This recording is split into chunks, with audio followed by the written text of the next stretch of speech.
Setelah habis dari situ buka mata lagi, setelah kami dimasukin blok lagi, masih lagi di pengasingan narkotik. Ruang sel khusus lagi? Sel khusus lagi itu yang mungkin kamarnya 2x2. Isinya 5 orang di dalam, Pak. Astaga. Jadi Kakak Umbo, siap. Terus 2 teman masih di sana? Sekarang ini juga Pak yang saya pertanyakan.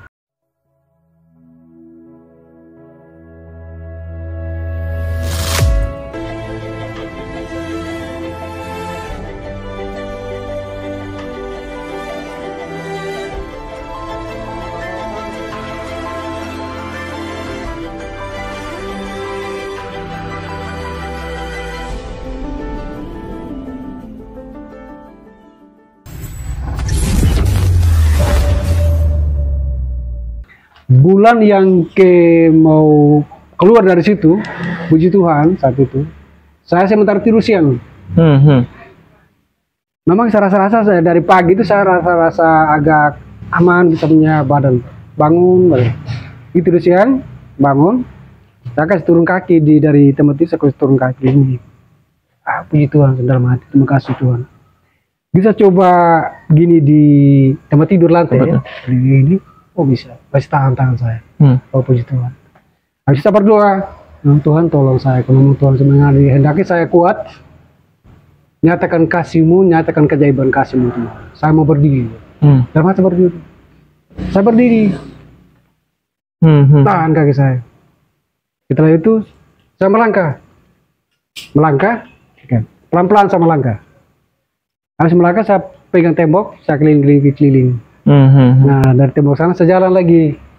Nah, sudah sekali kembali dulu. Saya berdoa, puji Tuhan, saya bisa jalan. Terima kasih Tuhan. Disitulah betul-betul nyata kasih keajaiban Tuhan, bahwa kesalahan dan pelanggaran yang begitu besar saya lakukan sepanjang saya berada di darat sana, saya bilang benar kasih keajaiban Tuhan yang terindah buat saya ada di sini. Terima kasih Tuhan. Disitulah betul-betul saya percaya, yakin kepada Yang Maha Kuasa ini, betul orang yang bersalah diangkat kembali. Jika kita benar, kita mengaku kita punya kesalahan dan pelanggaran. Gitu. Terus Kakak Umbo, setelah 8 bulan ya keluar dari situ. Siap. Ceritanya apa lagi itu? Nah, keluar dari 8 bulan, siangnya itu bilang, Umbu, siap, persiapan. Siap, Pak. Persiapan mau keluar ini? Mau keluar ini. Saya pikir persiapan lagi untuk video call gitu. Hanya persiapan saja gitu kan. Jadi saya siap seluruh itu. Bangun. Itu dia jaga terus. Mata aja mereka yang keluar kan. Saya berdiri. Loh, kamu udah bisa bangun, Umbu? Siap, sudah Pak gitu. Kok kemarin cepat sekali kamu, kok teman-teman yang lain sampai mati, sampai lumpuh, sampai kamu bisa jalan, kok kamu cepat sekali nih. Terima kasih sama Tuhan. Bagus, ayo cepat. Udah. Cepat. Itu keluar tidak dirantai lagi? Tidak dirantai Pak. Dirantai, tetap dirantai. Iya. Begitu keluar, sorong kaki di bawah, sorong. Tangan sorong. Belakang, pasang lagi. Oh, tutup lagi? Tutup lagi Pak. Sekarang aja memang seperti ini Pak. Tutup lagi, keluar. Oh puji Tuhan, kamu ada 2 orang juga itu yang agama Kristen situ. Jadi kamu bisa bangun Umbu ya, bisa jalan. Bagus kamu, olahraga bagus kamu. Memang kalau kita sering lihat CCTV kamu itu bergerak, betul. Sudah jalan sudah kita. Sampai di pintu keluar, berhenti dong. Kamu tahu nggak bahwa di mana ini? Tidak tahu Pak. Kamu di bawah lapangan tembak gitu kan? Masih diganggu kita dengan segala perasaan. Sengaja dikasih shock terapi gitu. Saya dalam hati saya bilang, Tuhan yang penting saya serahkan hidup saya ke dalam tangan Tuhan. Kalau mereka betul-betul mau tembak ya silakan tembak. Kalau memang sudah bersalah, kembangan ini hidup dan mati demi kembangan. Iya. Sudah, kalau memang mereka hanya kasih sport gitu, apa semangat, apa mereka bertahan tidak gitu. Sudah jalan terus ke kantor gitu, ambil data semua. Gitu. Itu 1 jam kemudian siap persiapan. Tutup terus mata, borgol terus, kaki sampai tutup mata terus. Naik auto juga tutup mata, pindah ke menuju. Saya pikir waktu naik auto ini bawa ke lapangan tembak betul. Soalnya bawa ke lapas narkotik Pak. Lapas narkotika. Sampai di situ kita masih tetap di borgol, tutup mata sampai lapas narkotik. Berapa pintu tuh Pak. Mungkin ada 8 pintu di dalam. Ada 8 pintu di dalam. Masuklah di situ sama di portir, duduk sudah kita dijajah semua itu.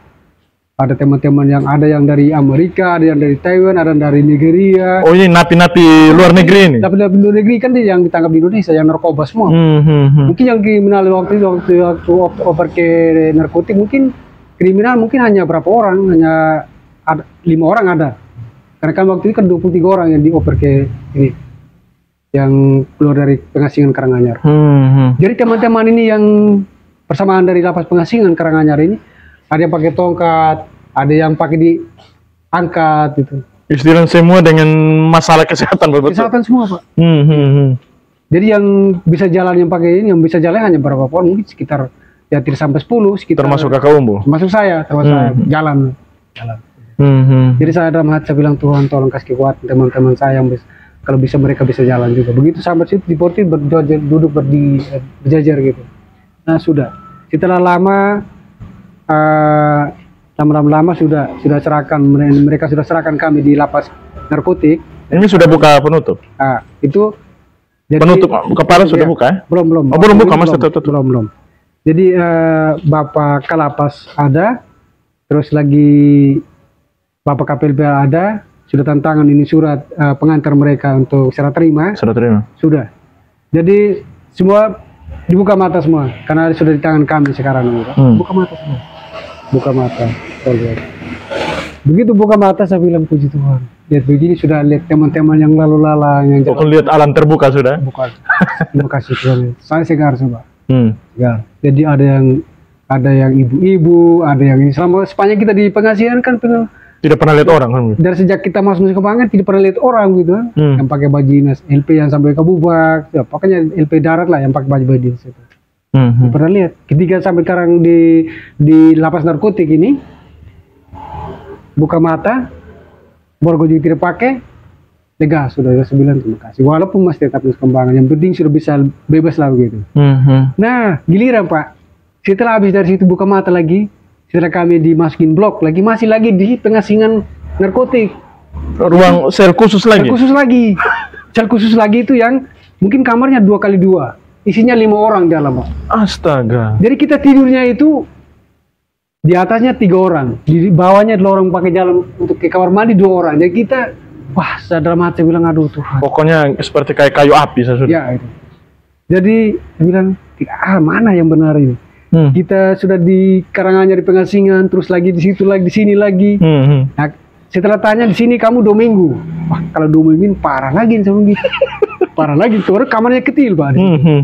Nah setelah itu 2x2 tidur 5 orang. Itu petugas masih dikasih apa gangguan perasaan pikiran gitu.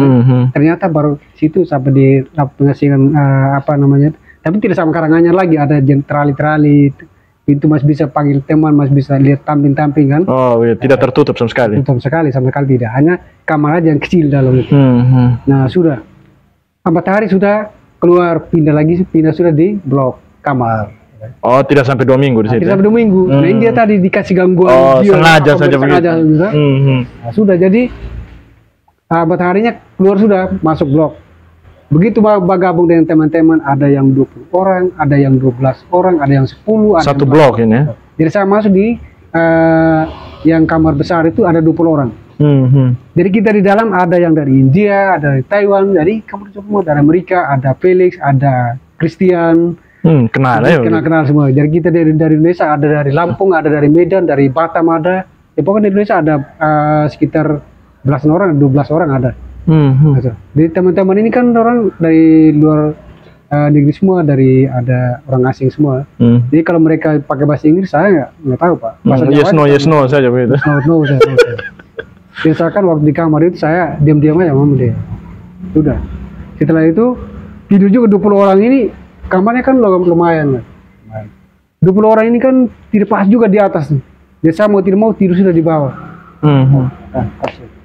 Jadi tidur ini hanya gini, kadangnya fan gini. Jadi panas tidak di dalam?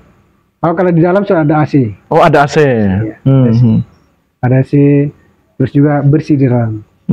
Bersih. Makanannya bagaimana? Enak memang tidak? Kalau makanannya untuk Nusa Kambangan nih, pelayanannya bagus. Ya, layak sekali. Makan minum layak sekali. Baik juga dalam kita sakit, apa pelayanan obatnya, Kesehatannya juga bagus ya. Bagus ya. Terus selama kakak setelah keluar situ bergabung mereka, ada tindakan-tindakan kekerasan mungkin dari napi-napi yang lain atau apa? Tidak ada. Tidak ada ya? Sebab kita dipantau dari petugas CCTV.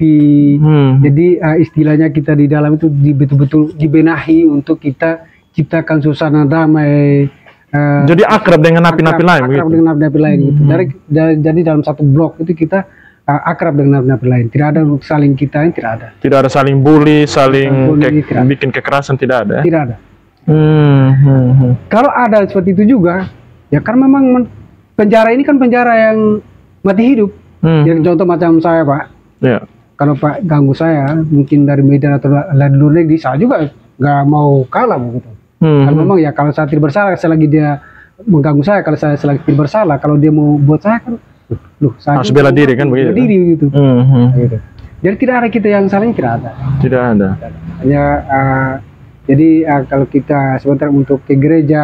Setiap hari Minggu ke gereja. Gerejanya pagi, siang atau malam? Sore? Dalam sebulan ada 2 kali kadang. Oh, sebulan 2 kali gereja. Ada 3 kali.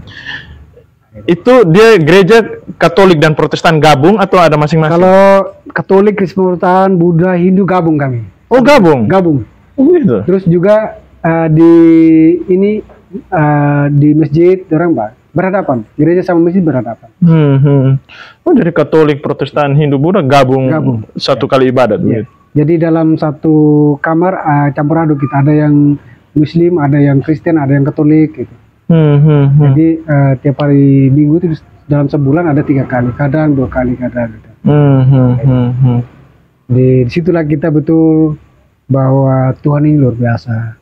Jadi saya kalau gereja saya maunya mau bersaksi. Jadi kalau mau bersaksi, teman-teman semua mau bersaksi semua. Itu bersaksi tentang bukan dari mana-mana, tentang pengasingan Karanganyar semua. Semua di Karanganyar. Semua kalau untuk Karanganyar.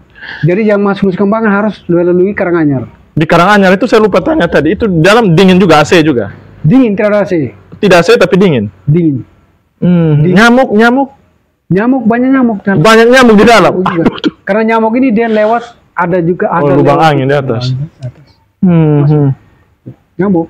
Aroma ya memang aroma ya mungkin juga lewat ini barangkali aromanya bagus. Bau juga di dalam. Bagus. Tapi mau bagaimana lagi? Jadi penjara Karanganyar dia kayak istana begitu. Hanya kita tidak tahu di luarnya bagaimana. Hanyalah memang yang membuat kita di dalam itu tidak bisa bergerak ya. Ketika kita merasa badan ini tidak bisa bergerak jalan.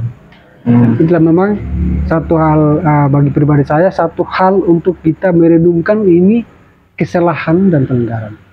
Untuk kita betul-betul mungkin bertapa juga sama Tuhan.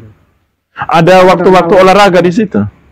Tidak ada. Tidak ada waktu olahraga? Hanya berolahraga sendiri di dalam kamar. Di dalam kamar? Misalnya di lapangan main basket, main bola, kaki, tidak ada? Setelah tadi di narkotika tadi, setelah pindah narkotika. Maksudnya setelah sudah pindah ke lapas narkotika, ada aktivitas olahraga juga? Ada aktivitas olahraga ada. Olahraga tiap Jumat, hari Sabtu kadang kita olahraga. Dari situlah kita bisa olahraga. Itu memang menyangkut kestabilan kesehatan memang harus ada. Kalau dengan jarak dengan lapangan tembak untuk napi-napi hukuman mati jauh? Kalau jarak lapangan dekat, itu sekitar ada 2 kilo ada. Tapi tidak dengar tembak? Dengar kalau bunyi tembakan sana, dengar. Oh, dengar? Dengar. Kalau itu berarti sudah ada eksekusi begitu? Kalau saya dengar ada bunyi eksekusi, saya bilang tembakan, diam sebentar. Nanti kamera, kan kalau sana kalau ada situasi dia diam. Diam saya? Diam. Mungkin ada peringatan. Gitu. Diam. Kita diam aja. Jadi pada saat-saat eksekusi itu mungkin tengah-tengah malam diambil apa. Karena kalau macam siang itu kalau ada yang dikasih keluar dari blok borgol atau kan biasa kan. Yeah. Kalau siangan itu kan kita tahu paling ada hal lain dulu, tanda tangan, apa urusan surat BB atau apa gitu. Tapi kalau keluar malam ini kan kita tidak tahu. Kalau keluar malam berarti dikeluarin malam berarti ada sesuatu. Ada sesuatu. Nah, di situ kita tahu berarti ini jelas dieksekusi. Eksekusi. Ya berarti setelah di lapas narkotika berjalan berapa lama di situ? Di narkotika saya 2 tahun. 2 tahun? 2 tahun 6 bulan. Situ ada dipindahkan lagi ke lain? Tidak, saya tetap di situ. Nah, karena saya berkelakuan baik juga dinilai dari segi mungkin dalam blog, saya kan rajin bergerak. Teman-teman mereka tidur sampai ini saya pagi sudah jam 4 sudah bangun bergerak jalan kerja. Jadi mungkin melalui pantauan CCTV saya berkeluar rajin. Jadi saya tiap hari Sabtu dibutuh untuk keluar bersih sama ruang Bapak Kelapas, Nugroho. Jadi makanya petugas Nusa Kambangan mereka di khusus di lapas narkotik itu mereka kenal saya semua. Oh, karena rajin toh. Karena saya tampilnya Bapak Kelapas. Ya. Kan tidak semua orang juga dipilih, diambil. Memang orangnya yang berkelakuan baik lah gitu. Baik, taat segala aturan yang ada. Gitu. Rajin lagi. Jadi apapun juga yang mereka suruh, yang mereka katakan kita siap. Jadi karena di dalam itu kita serba militer. Tidak ada bilang harus ini, kita harus siap. Jadi Kakak Umbu berapa lama sudah ditahan di Nusa Kambangan? Di Nusa Kambangan ya semuanya ada 2 tahun 8 bulan. 2 tahun 8 bulan. 2 tahun 8 bulan. Nah, Kakak Umbu setelah Kakak Umbu ceritanya bagaimana tuh dapat berita mau dibebaskan mau pulang gitu? Nah, itu pun yang menyangkut bebas saya pulang. Itu saya tanya teman-teman. Sepanjang kita di sini bagaimana sudah ini? Apa kita benar kok kalau kita ini tetap sudah di Nusa Kambangan ini? Tidak akan pulang lagi begitu? Pulang lagi gitu. Ya kalau memang kita berkelakuan baik, kita tunjukkan yang terbaik, kita kan dinilai gitu, dinilai segini. Nanti ketika kita ada sesuatu kita betul-betul mau untuk kita dekati petugas untuk mengajukan, untuk kita tanya bagaimana kita punya bebas gitu, bisa saja loh. Nah sudah kebetulan saya keluar tiap hari Sabtu, dari saya ada informasi sedang tahu gitu. Nah saat itu juga saya tidak sangka sama sekali Pak. Jadi mereka bilang, Umbu sana di kantor, siap. Pada bulan Juni. Sudah saya ke kantor. Nah itu pun lihat berkas. Ada yang dari petugas Bapas gitu kan, untuk mungkin dalam pertanyaan-pertanyaan juga yang menyangkut kelakuan sepanjang dari sana, dari lapas WK Bubak, LP WK Bubak, sepanjang perjalanan tahanan begitu Pak. Mereka tanya-tanya itu juga. Jadi saya jawab sesuai betul-betul yang benar. Dari situ, setelah bulan yang berikutnya Agustus dipanggil tanda tangan surat-surat gitu. Nah setelah yang ketiga begitu juga, keempatnya bilang bahwa tanggal 29 bebas. 29 apa? 29 Agustus. Oh 29 Agustus bebas. Saya bilang terima kasih. Perasaan mulai senang gitu ya? Senang. Nah itu pun juga ya senang juga Pak. Ketika saya bilang dibebas tanggal 29. Nah itu pun yang saya bilang senang juga, karena waktu bebas nanti sebentar ini apa saya bisa sampai betul di darat atau tidak, karena saya masih takut, karena lokasi Nusa Kambangan kita masih serba takut gitu. Karena kebanyakan juga ya saya dengar bilang kalau begitu bebas dari lapas nanti kita langsung pulang gitu, nanti takut di jalan, berombong di laut begitu. Ini berita-berita dari teman-teman gitu yang saya dengar dari blog. Kita bebas diantar nanti ya, kecuali kalau ada petugas yang antar. Kalau kita langsung dibebaskan begitu, nanti kita di jalan tidak selamat begitu kan. Kalau kita ditembak di jalan, dibuang di jalan begitu, apa di laut begitu kan. Nah itu kan mereka kasih mungkin kasih penguatan, tinggal begitu. Nah ketika begitu bebas besok Pak, saya mana bebas besok ini? Saya jalan sendiri atau diantar? Ya diantar lah begitu. Oh, saya puji Tuhan, terima kasih Tuhan. Diantar. Jadi begitu pulang. Jadi masih. Jadi waktu keluar dari Nusa Kambangan tidak ditutup mata? Tidak lagi. Keluar dari situ. Jadi mulai lihat sudah, oh ternyata gerbangnya begini. Itu keluar dari buka lapas sampai jalan raya, jalan. Oh ternyata begini, semua depan. Bagus Nusa Kambangan. Bagus. Setelah saya lihat cerah sekali Nusa Kambangan, ternyata bagus. Jalan mungkin hampir berapa kilo Pak, tempat ke pelabuhan. Hampir ya ada sekitar 50 kilo ada. 50 kilo? Dari lapas narkotik tempat saya. Sekitar 50 kilo ada ke sana. Sampai situ kan tidak di Borgol lagi kan, bebas.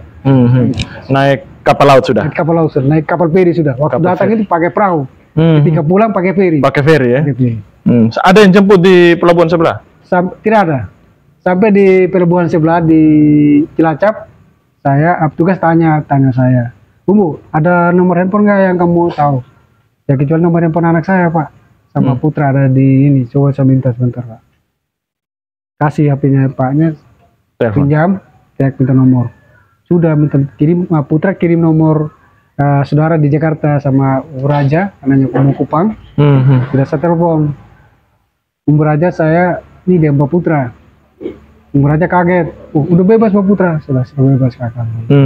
Terus bagaimana, dijemput atau dia? Saya bilang, biar tunggu di Jakarta aja Pak.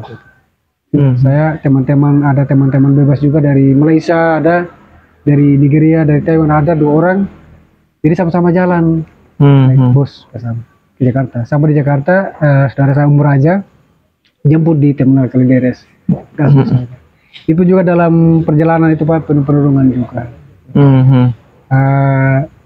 Memang ya apa namanya, ketika dalam perjalanan menuju Jakarta itu saya juga ya mungkin karena pengaruh baru keluar dari penjara ini Bang, kali yang kita dikang semua di dalam.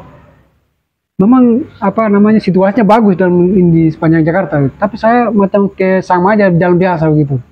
Nah setelah sampai Jakarta, saudara saya bilang, "Umbu, bawa Putra istirahat dulu di sini sampai 1 bulan, biar jalan-jalan dulu di Jakarta supaya pikiran ini bisa fresh kembali, sehat kembali." Gitu.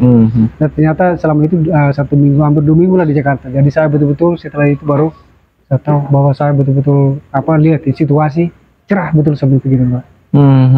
Jadi situlah saya bilang, setelah sampai di rumah saya betul tidak lupa Tuhan, saya berdoa terus, baca Alkitab. Jadi aktivitas baca Alkitab tetap berlanjut, tetap berlanjut. Tetap berlanjut. Jadi saya tidak ada untuk mau, sekarang saya mulai kembali lagi untuk dari perjanjian lama sama perjanjian baru. Sekarang saya belum selesaikan ini, perjanjian lama belum selesai. Kemarin mungkin kalau bukan datang Kupang kemarin, saya mungkin sudah masuk perjanjian baru. Lama. Masuk ke perjanjian baru. Kakak Umbu, terus 2 teman masih di sana? Sekarang ini juga Pak yang saya pertanyakan, kalau teman saya Endis Soki yang orang Membor, dia sudah pulang. Oh dia duluan? Sudah duluan, 2021 bulan Oktober. Itu pun pulang dia ini masih kaku jalan, masih kaku. Karena dia saat itu kan lumpuh sama sekali Pak. Oh begitu. Dia bisa jalan. Anak baru umur 23 tahun. 23 tahun. Dia sudah pulang 2021 bulan Oktober. Hanya sekarang yang saya pikirkan, yang saya rasa kasihan ini, teman saya Borobili dari SPD, dari ED. Dia Kenapa dia? Umurnya sudah 50 lebih, mau 60. Seharusnya dia yang duluan dari saya Pak. Nah ketika kemarin saya telusuri waktu mau bebas, saya karena sudah di luar ya. Jadi saya tanya sama Bapak, tolong teman saya Borobili sebelum itu, tolong dicek dulu di lapas mana supaya saya bisa tahu keadaannya. Oh nanti siap Umbu, siap nanti kami. Saat itu cek mama juga, cek di lapas ini tidak ada. Biasa saya bilang di mana sudah dia. Jadi dalam pemikiran saya mungkin pada saat di lapas Karanganyar, apakah dia kan itu waktu di lapas Karanganyar pengasihan itu kan ada 32 orang mati. Kita 32 orang itu ada mengkali. Sampai Pak Dirjen, Pak Silitonga datang di lapas Karanganyar. Karena kan banyak yang mati kan saat itu. Jangan sampai Borobili termasuk dia sebenarnya Pak. Tapi ya mungkin dia masih hidup. Karena seharusnya dia yang duluan pulang. Nah ini dia yang saya pertanyakan juga. Yang mudah-mudahan dia masih ada sana dan masih hidup. Mungkin dia pengaruh tidak ada, mungkin yang dukungan keluarga untuk urus bagaimana tentang kehidupannya dari sana atau di mana, itu yang saya pikirkan. Sampai dengan saat ini juga saya selalu bawa dalam doa, kalaupun dia masih ada di sana supaya dia bisa pulang, kalaupun dia betul jalan untuk normal begitu, dia bisa hidup. Oke. Kakak Umbu, setelah semua peristiwa yang Kakak Umbu sudah jalani selama di Nusa Kambangan apa semua, pada akhirnya keputusan Kakak Umbu seperti apa nanti setelah menjalani kehidupannya normal? Mungkin ada mau rencana apa atau sikap apa yang mau diambil? Ya, setelah saya menjalani hukuman, saya pulang dari Nusa Kambangan, puji Tuhan, jiwa saya betul-betul bertobat, kembali hidup baru, tubuh jiwa yang baru, hati pikiran yang baru. Jadi itulah indahnya rencana Tuhan dalam hidup saya. Dan puji Tuhan, setelah saya betul memperoleh tubuh jiwa yang baru, hati pikiran yang baru, saya mau jalankan hidup ini sesuai yang Tuhan beri untuk saya kembali ke jalan yang benar. Dan saya betul-betul bertobat, apalagi sekarang dengan adanya situasi-situasi perkembangan ini lewat perhatian pemerintah. Nah, dari pemerintah yang saya rasakan, ya kebetulan juga kemarin Bapak Gubernur. Ya, Mas sempat ketemu Pak Gubernur kemarin ya. Bapak Gubernur terus Kodat saat itu Bapak Gubernur ada di Gongi saat itu. Saya juga di Gongi. Setelah Bapak Gubernur setelah pulang dari Gongi ada ke Bubak. Jadi sampai ke Bubak saat itu saya masih di Wengapu juga. Jadi Pak Ketua DPR. Jadi Boneka. Kakak Umbu sudah kembali ke Sumba, baru kembali Kupang. Oh belum? Masih di Sumba. Masih di Sumba. Oh, waktu yang sebelum ke Nusa Kambangan itu? Tidak, setelah pulang dari Nusa Kambangan kemarin. Oh, itu langsung Sumba? Langsung Sumba. Oh. Dari Nusa Kambangan, Jakarta, Bali, baru Sumba. Sumba. Ya. Setelah sampai di sana, waktu peresmian Pak Gubernur Yadar, ya kan Pak Gub ada di sana. Iya. Jadi Pak Gub pulang duluan sudah dari Gongi. Jadi setelah sampai ada di Sumba Tengah, jadi waktu itu saya masih di Wengapu juga. Iya. Pak Gub sudah di Sumba Tengah. Saat itu Pak Umuneka Jarawuli yang ketua DPR datang di rumah. Jadi ada anak saya di rumah bilang ada Pak Ketua DPR, Bapak DPR katanya. Kenapa? Ini datang jemput Bapak katanya begitu. Oh sama di Wengapu. Sudah. Pak Ketua sudah pulang rumah. Nanti aja pulang baru saya ke rumah gitu. Setelah tiba dari Wengapu ke rumah baru saya ke Pak Ketua tanya. Ini Pak Gubernur ada butuh bawa putra. Anak saya kan putra jadi bawa putra. Untuk ketemu sama Umbu begitu. Jadi saya bilang puji Tuhan, mungkin ya Tuhan melalui Bapak Gubernur barangkali ada perhatian juga sama saya gitu. Karena saya sudah ke sana, saya berpikir hanya saya bilang terima kasih Tuhan, Tuhan sudah saya pergi, saya selamat, pulang juga dengan selamat. Karena memang juga barangkali Tuhan melihat kembali mungkin Bapak Gubernur perhatikan kembali untuk bertemu dengan saya. Memang pada saat itu saya dibutuhkan untuk bertemu langsung dari Jakarta langsung Kupang untuk ketemu dengan Pak Gubernur. Karena waktu itu Pak Gub bilang, Pak Wagub kalau puji Tuhan nanti kalau kembali bisa bertemu di Kupang. Dan pada akhirnya bertemu juga di Kupang. Akhirnya puji Tuhan juga kemarin dapat bertemu dengan Bapak Gubernur. Dan kedatangan saya kemarin juga itu bertemu dengan Bapak karena Bapak Gubernur juga yang membutuhkan saya bertemu dengan Umbu, dan saya betul saya ada bertemu dengan Bapak Gubernur. Jadi begitu saya sampai di kantor di ruangan Bapak masuk, ada Pak siapa yang kabar Probokoto. Iya. Sudah kasih tahu Bapak Gubernur masuk rumah masuk ke dalam sudah. Mau ini Bapak Gubernur baik sekali, baik orangnya, baik. Begitu saya masuk, tepuk tangan, Umbu selamat gitu. Kamu bersampai makan dulu baru ngomong Bapak Gubernur. Jadi sudah siap makan di situ. Makan harus ngomong di meja waktu itu. Saya nggak tahu juga ada makan. Saya makan, sudah Bapak sudah. Sudah makan dulu. Bilang gitu ya siap. Jadi habis makan baru ngomong tuh tentang Nusa Kambangan itu juga. Baru cerita lagi. Itu tentang Nusa Kambangan. Jadi saya ceritakan juga tentang apa yang diceritakan sama Pak tadi. Jadi itulah tadi yang saya bilang puji Tuhan betul Bapak Gubernur baik. Kenapa? Karena memang pemerintah ini baik dari tingkat bawah sampai tingkat atas, betul itu memang yang harus kita taati. Apalagi dengan Bapak Gubernur. Jadi saya juga pribadi saya bilang kenapa Bapak Gubernur perhatikan khusus sama saya. Puji Tuhan sebenarnya, memang kehendak Tuhan.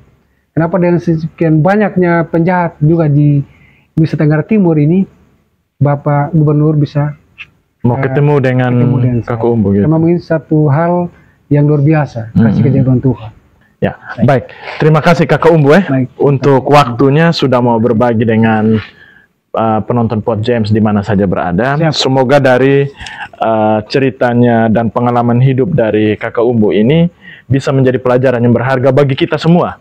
Siap. Untuk bisa lebih kok mengontrol diri dalam mengambil sikap-sikap ataupun keputusan-keputusan di masa yang akan datang.